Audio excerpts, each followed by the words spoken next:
Herzlich willkommen, liebe 1000 PS-Fans und alle Supersport-Fans. Wir haben wieder eine neue R6. Ich bin jetzt in Almeria zum Pressetest eingeladen. Die Box ist fast leer. Ein Team, eine Gruppe ist draußen, ich bin Gruppe 3. Ich war selten so aufgeregt, ich weiß nicht wieso. Vielleicht liegt es daran, dass ich mich noch an die R6 2008 erinnern kann und an den R6 Dunlop Cup, der damals in Österreich stattfand. Bis zu 55 Starter, 50 waren erlaubt, das heißt, man musste sich qualifizieren. Die ersten 4 fuhren damals schon Fabelzeiten und am Pannonia-Ring unter 10 ist jetzt so, da wird es dann so ein bisschen flott. Ich glaube, bis zum Platz 40 waren alle unter 10. War echt sagenhaft und ab dem Zeitpunkt ging es leider traurigerweise etwas bergab. Wirtschaftskrise und so weiter, die angeblich immer noch anhält. Die 600er sind mittlerweile fast ausgestorben. Die anderen Japaner haben ja alle nur mehr Euro 3. Man wird sehen, wann die ein Update riskieren, vielleicht erst mit Euro 5 oder so. Die Yamaha hat durch die Euro 4 etwas an Leistung eingebüßt, wenn man es ein bisschen schön formuliert. Was sie nicht eingebüßt hat, das ist die Optik. Also für mich, sicher der schärfste 600er, vielleicht sogar der schärfste Supersportler, abgesehen von irgendwelchen Superleggeras oder RC 213. Wahnsinn, wie die Front hinbekommen haben durch die LED-Technik. Schaut fast aus wie eine M1. Mich wundert, dass das die anderen Hersteller nicht auch so radikal machen. Yamaha hat es gemacht, das Blau zum Niederknien, zum Eintauchen. Ein paar Elemente auch von der R1, optisch wie technisch. Leichterer Alutank, leichtere Reifen, Serienbereifung Bridgestone S21. Wir fahren heute mit R10. Traktionskontrolle 6-stufig, Schaltautomat zum Schalten nach oben. Aus dem Zubehör gibt es dann auch die Blipper-Funktion. Und was bei uns auch ein Extra ist, ist dieser Akrapovic-Endtopf. Das ist die straßenzugelassene Version. Es gibt dann eine nicht straßenzugelassene Version vom Endtopf und natürlich eine Komplettanlage sowie weitere 50 Zubehörteile. Yamaha richtet sich mit dieser R6, wie schon vermutet, verstärkt an die Rennstreckenfahrer. Also die R6 ist fast als Basis zu sehen. Serienleistung 118,4 PS. Das ist, muss ich sagen, sogar weniger als die Honda CBR 600 RR, die nicht nur die leichteste war, sondern auch die schwächste. Die Yamaha war nur unwesentlich schwerer damals, aber wesentlich stärker. Eine Drehorgel, ein radikales Ringgerät. Man sprach von Stock-Spec, also Serienleistung. Ich glaube, das sagt schon einiges. Die offene Leistung wird also sicher auf dem alten Niveau liegen. Was man alles dafür tun muss, das werde ich jetzt noch erfragen. Ich hoffe, ich erfahre es. In der Präsentation wurde nicht davon gesprochen. Ist auch interessant. Und jetzt wärme ich mich auf für den ersten Run. Dann kann ich mich melden mit den ersten Fahreindrücken.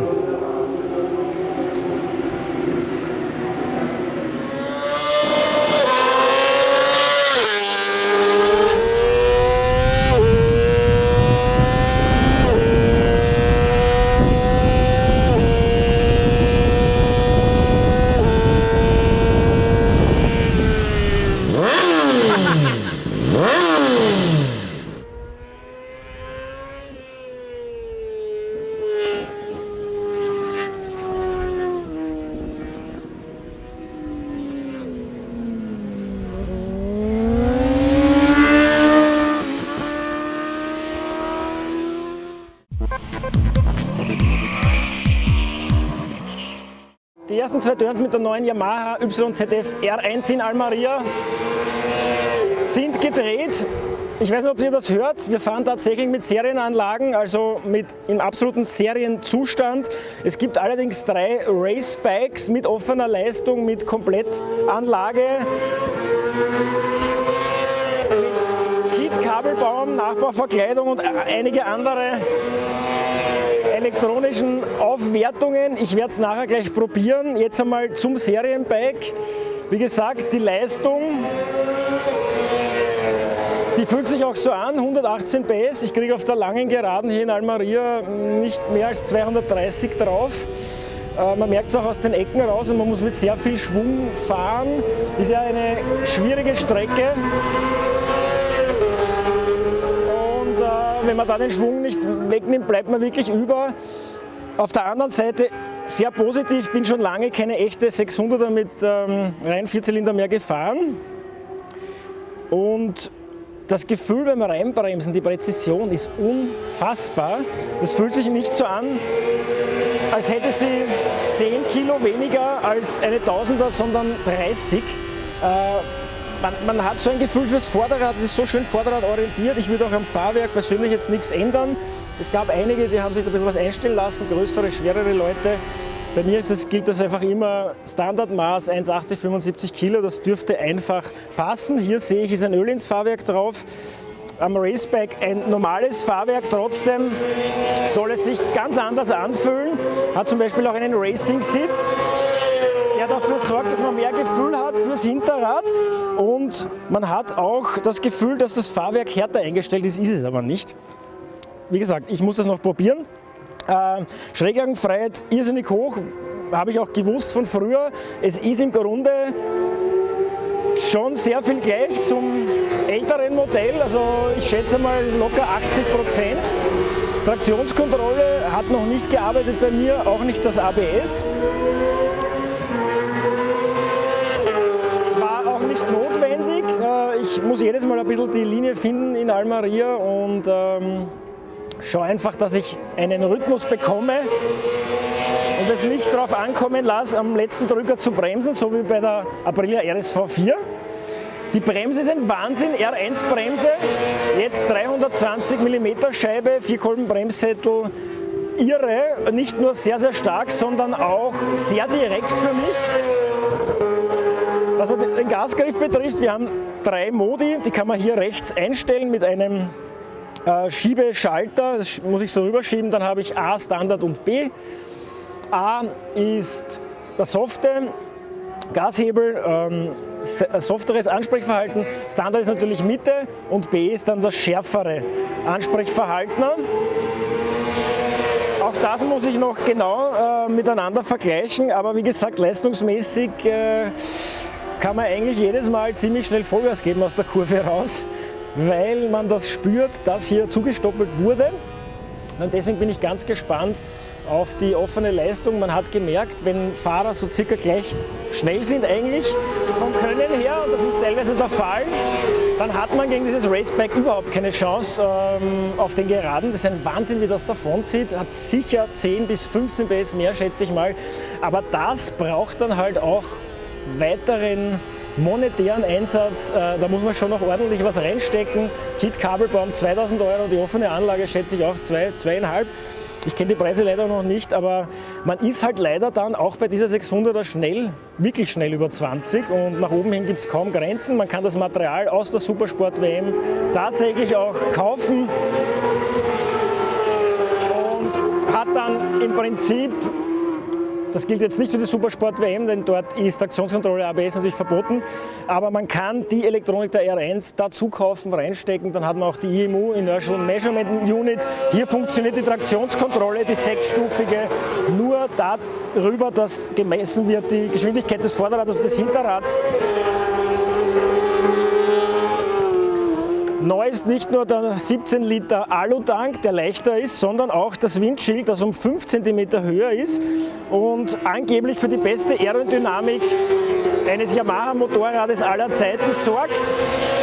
Ich kann mich einmal draufsetzen. Ich habe jetzt hier eine andere Fußrastenanlage oben, die sind ein bisschen anders, ein bisschen extremer noch platziert.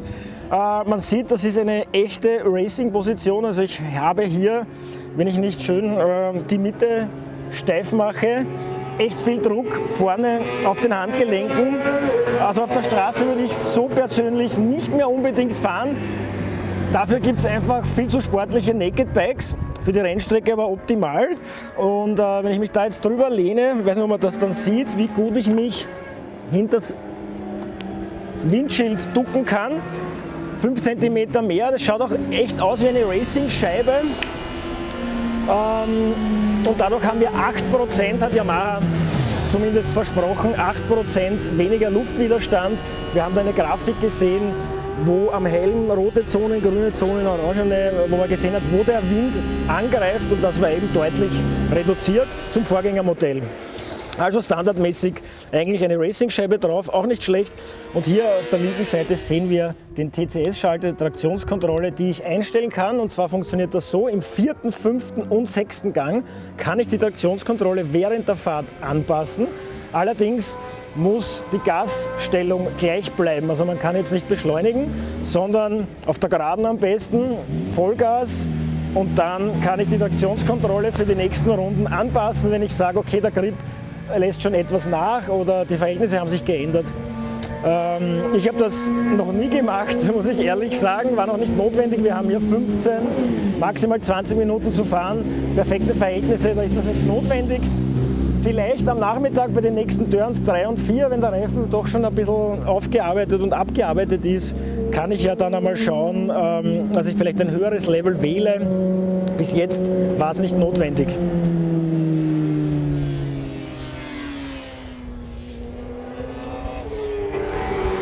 Was ist nicht neu? Delta-Box-Rahmen bekannt, Titanventile, Ram-Air-System, Anti-Hopping-Kupplung, alles noch wie gehabt. Ich habe aber ein schönes LED-Licht, die Front, absoluter Traum. Insgesamt das Motorrad für mich einer der schärfsten und schönsten Supersportler aller Zeiten. Ist natürlich Geschmackssache, mir gefällt es dann, wenn schon, denn schon in Blau am besten. Windschild beschrieben, Alutank, das Heck ist auch kürzer, der Heckrahmen ist kürzer und kompakter.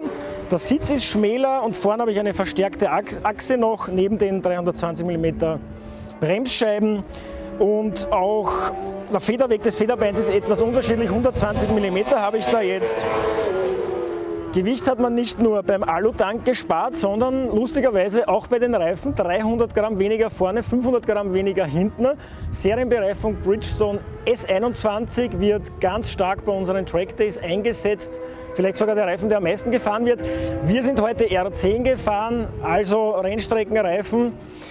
Für noch mehr Performance natürlich, und der sollte den ganzen Tag halten. Es fahren hier 3 Gruppen, je 2 Turns. Am Vormittag und 2 am Nachmittag, jetzt was vergessen, also 4 Turns insgesamt, dazwischen noch ein bisschen Kamerafahrten. Da ist schon ordentlich was los, werden wir schauen, wie der Reifen am Schluss aussieht. Das werde ich natürlich noch abfilmen, aber wir haben sehr gute Erfahrungen gemacht mit R10 und mit S21. Also auf jeden Fall eine sehr gute Wahl. Eine der wichtigsten Neuerungen, der Quickshifter, der nach oben funktioniert, nicht nach unten, Blipper-Funktion ebenfalls aus dem Zubehör. Und auch das ist nicht das günstigste, muss man sagen, diesen Blipper einzubauen und einzustellen.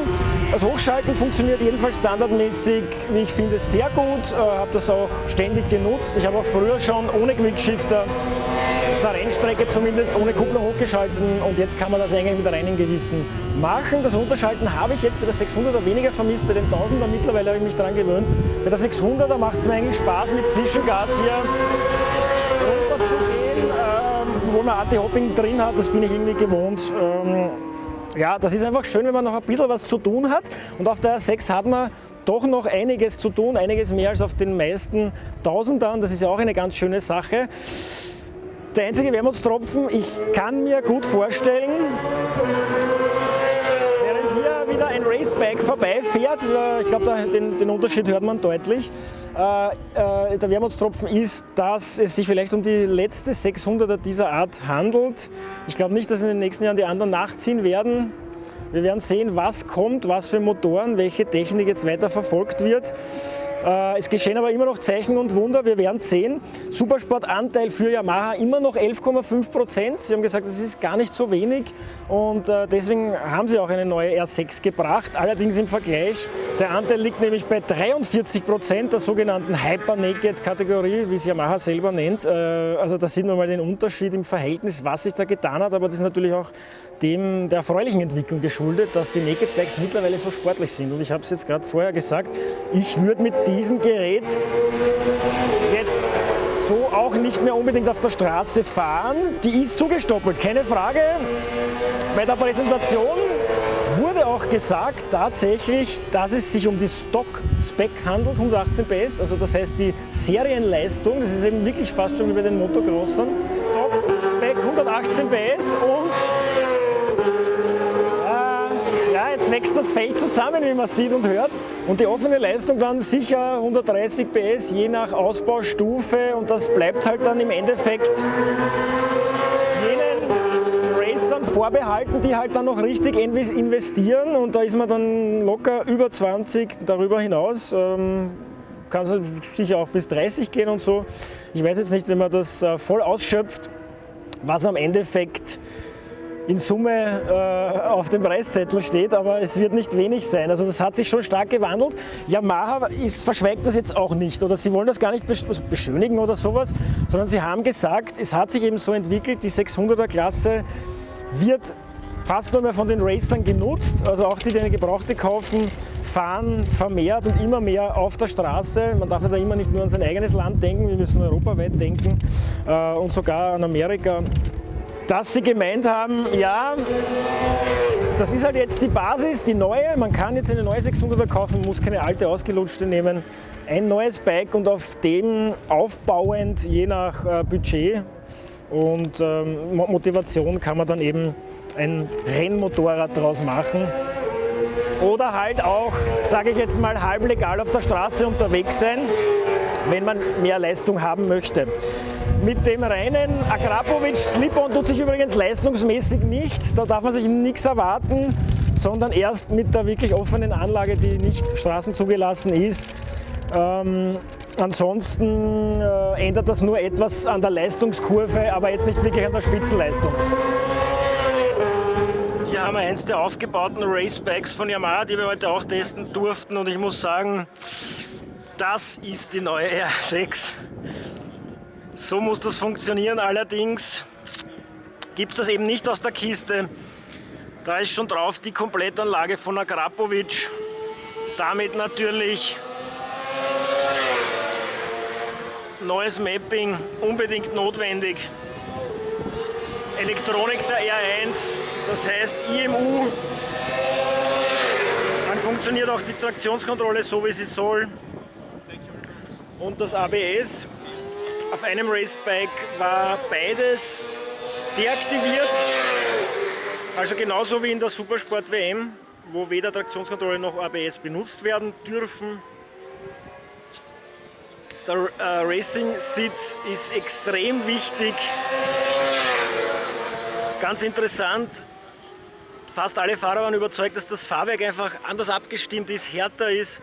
Das lag aber einfach nur an diesem Sitz. Man spürt viel mehr, man hat viel direkteren Kontakt zum Asphalt.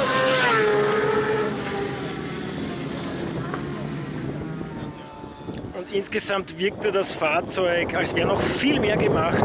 Also mindestens das Fahrwerk. Da sehen wir auch, dass es ein anderes Heck ist. Dann haben wir diese typischen für den Rennsport, aus dem Rennsport bekannten Schalter, Pit-Limiter auch drauf.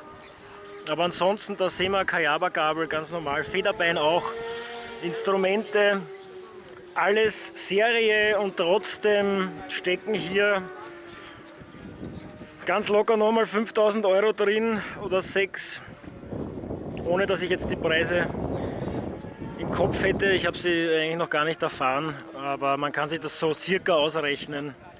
Und dann ist die R6 einmal wirklich fit für die Rennstrecke, weil die 118 PS Serienleistung mit dem Serienauspuff mit 2 Cuts, die ist wirklich etwas bescheiden. Da wird man nicht unbedingt glücklich werden, wenn man halbwegs motiviert ist. Das heißt, man kauft eine 600er jetzt nicht um, sagen wir Deutschland so 13, 5, 14, in Österreich wahrscheinlich 15, 16, sondern man sollte schon 20 in der Hand haben, wenn man das Fahrzeug jetzt wirklich ernsthaft auf der Rennstrecke benutzen möchte.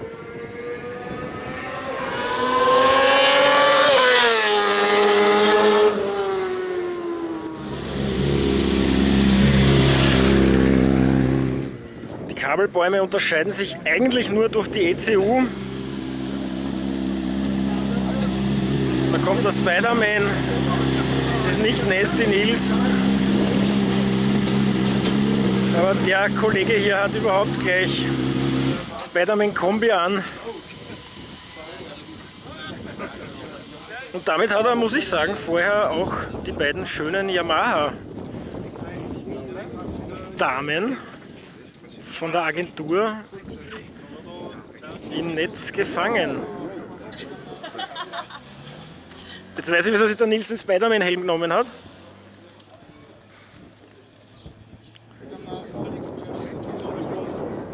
Kann man gut verstehen.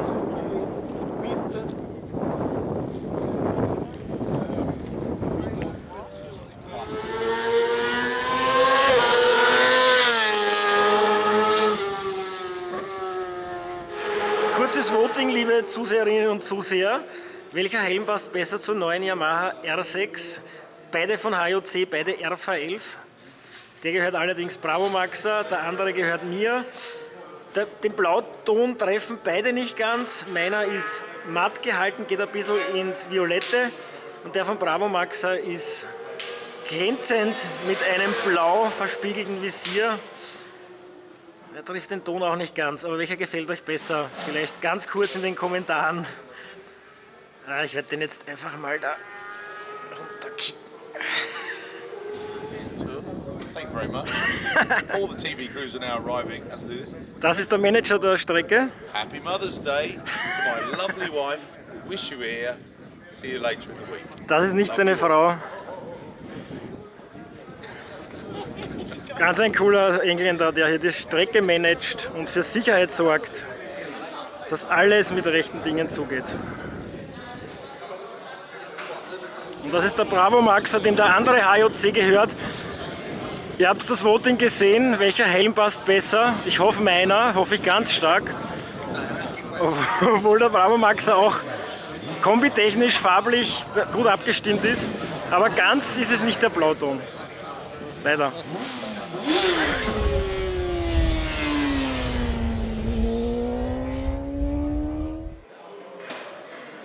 Sechs R6 in der Mittagspause wieder in der Box. So schauen die Reifen aus nach natürlich 6 Turns. 3 Gruppen sind je 2 Turns gefahren. Vorne ganz ein schönes Bild. Schauen wir uns mal die Hinterreifen an. Bridgestone R10. Natürlich ein bisschen aufgearbeitet. Gibt eine ganz lange Linkskurve, wo es einem ein bisschen schwindelig wird. Und der müsste man, glaube ich, wenn man es richtig fährt, 2 Ecken machen. Aber auch hier ja, ziemlich gleichmäßig, aber der Abrieb links und rechts. Aber aufgrund der milden Leistung kann man damit doch noch ein paar Runden fahren. Da haben wir einen unbenutzten im Vergleich. Serienbereifung nochmal erwähnt, Bridgestone S21, wir fahren den R10. Schauen wir mal, wie der Nachmittag wird.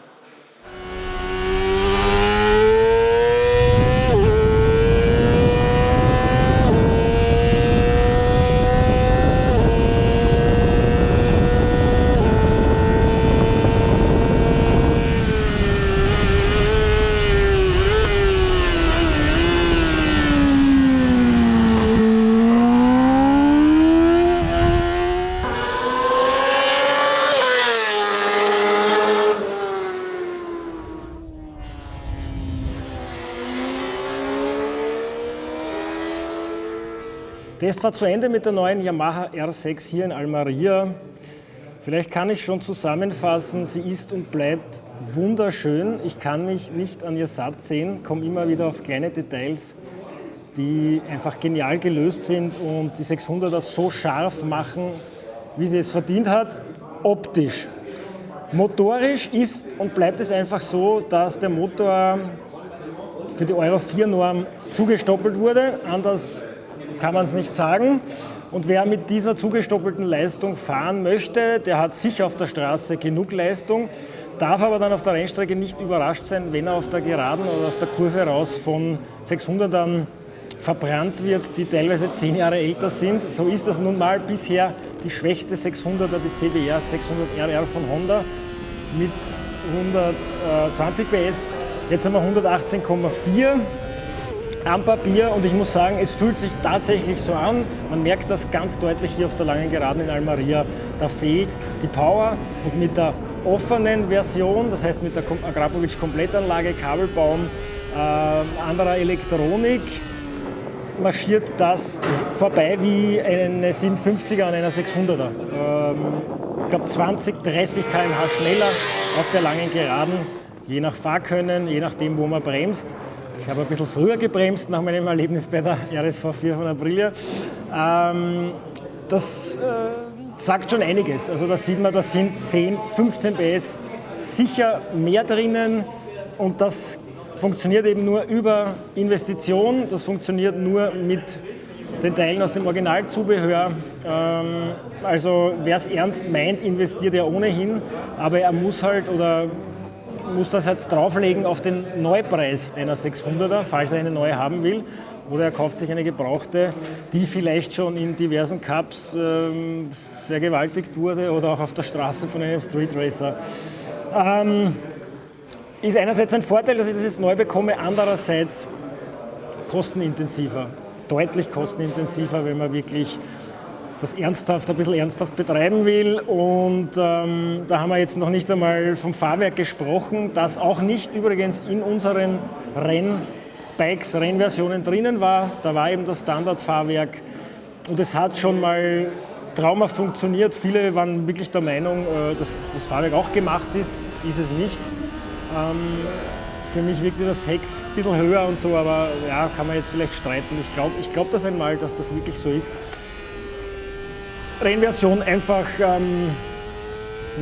mindestens 30%, 40% über der Standardversion. Da sieht man, was möglich ist. Es ist viel möglich mit der R6, aber Serientrim ist nun mal so, wie er ist und bleibt. Man kann sich ja selber davon überzeugen. Ich finde es schön, dass Yamaha das nicht versucht hat, irgendwie schön zu reden, zu kaschieren, sondern einfach gesagt hat, es ist so.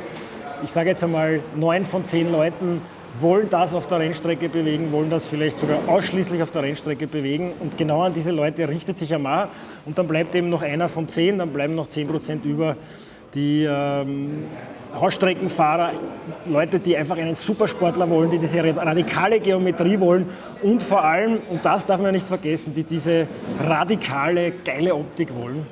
Und das gibt es eben nur von einem Supersportler, so schön und scharf auch die neuen Naked Bikes sind. Mittlerweile, ich bin auch schon ein bisschen älter, mir tut das Kreuz auch schon weh. Ich fahre auf der Straße halt jetzt wirklich performanceorientierte Naked Bikes lieber. MT-Reihe gibt es ja genug Modelle und das für die Rennstrecke. Also investieren und dann macht das Freude, es ist sagenhaft. Ich habe das schon fast vergessen, wie ich so viel Tausender gefahren bin, was eine 600er kann, was das am Kurveneingang für eine Präzision hat, wie leicht das wirkt. Vorher schon erwähnt, wie 30 Kilo weniger, obwohl es nur 10 sind, die eigentlich im Vergleich zu aktuellen Tausendern so schön zu bewegen. Und da macht es auch wirklich noch Freude, ohne ABS und ohne Traktionskontrolle zu fahren. Was ich bei Tausendern immer ganz so gern habe, muss ich sagen, ist halt leider auch die Gewohnheit. Man verlernt halt auch was und man gewöhnt sich an gewisse Sicherheitsfeatures. Ansonsten, ja, Hardcore-Fans, ihr wisst hoffentlich jetzt, wie ihr das Ganze zu nehmen habt. Und es bleibt euch überlassen und ihr werdet auch genau wissen, was ihr selbst mit dem Motorrad anstellen wollt und je nachdem ein paar der 50 plus Zubehörteile aus dem Originalzubehör oder auch andere Teile reinstecken. Das ist eine echte Waffe nach wie vor, gewinnt auch Rennen, hat schon heuer Rennen gewonnen und wird auch noch viel weitere Rennen oder vielleicht sogar den WM-Titel gewinnen. Ich werde den WM-Titel nie wieder gewinnen, aber vielleicht euer Daumen hoch für das Video, für das Motorrad. Was haltet ihr davon, dass jetzt plötzlich eine 600er kommt, die 10, 11 PS weniger hat als noch vor 10 Jahren? Schaut euch die anderen Videos an, schaut euch an, was ich bei der RSV 4 getan habe und bei sonstigen Supersportpräsentationen, Nils, G6 1000, Fireblade. diskutiert ein bisschen mit uns. Zukunft Supersport, Zukunft 600er, gibt es eine Zukunft, wie wird die aussehen? Wäre ganz interessant, eure Meinung zu hören. Danke fürs Zuschauen und bis zum nächsten Mal.